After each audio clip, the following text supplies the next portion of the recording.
This is a piece of Claybord that I've prepared. I've put a little molding paste on here, a little molding paste, just some kind of quasi-random color to get it ready. And what I want to do now is do a little carving on it to add some texture into the Claybord. So I'm going to use these dental tools, which are kind of interesting and they're sort of fun. I already started a little bit here. And when you carve on the Claybord, you can actually go right back down to the white, which is pretty cool.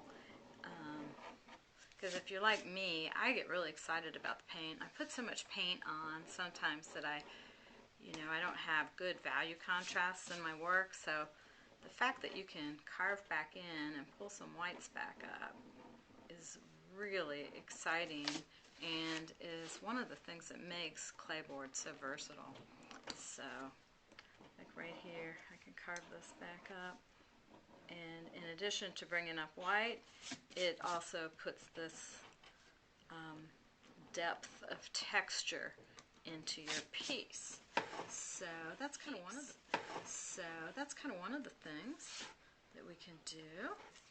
And another thing that we can do is using this little tool that's made by the people that make the Claybord. You can actually erase with this tool. So I'm working on this white square here that I previously painted, and it's already dry.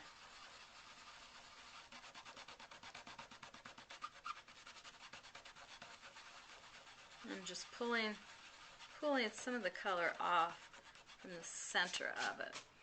So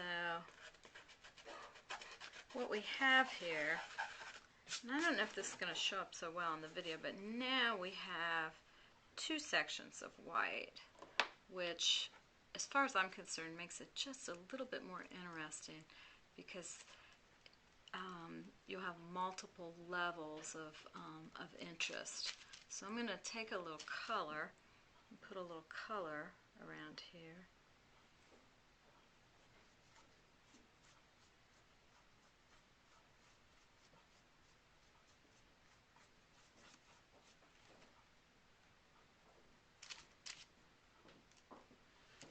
And just do a little bit of painting process around it.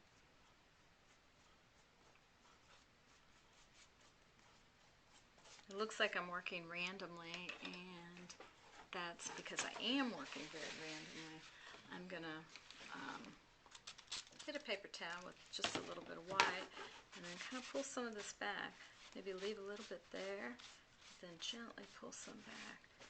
So you just have little hints of color. And see how some of the color went down deep into some of the parts that you had previously carved? I think that's a really cool effect. That's a neat thing about Claybord that I love. Let's try this eraser tool again on some of these molding paste parts. I have a feeling we might get something interesting here. Oh yeah.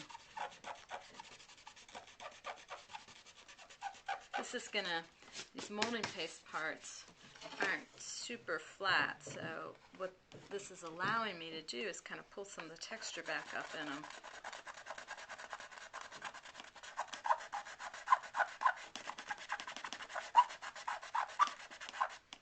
Look at that, isn't that cool?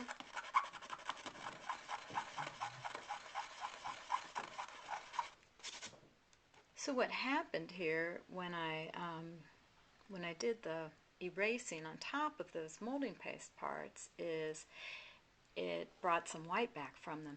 And really, it's so cool because they were textured, and it's kind of like doing a dry brush on top of a texture, except it's an eraser brush on top of a texture. And the white makes it pop out and is a lot more interesting. I think this view will maybe show you those lines a little bit better than I did before. So hopefully this is enough to get you excited about the possibilities of working on Claybord and the variety of textures that you can create and some of the interesting things you can do that can be added to all of your mixed media pieces.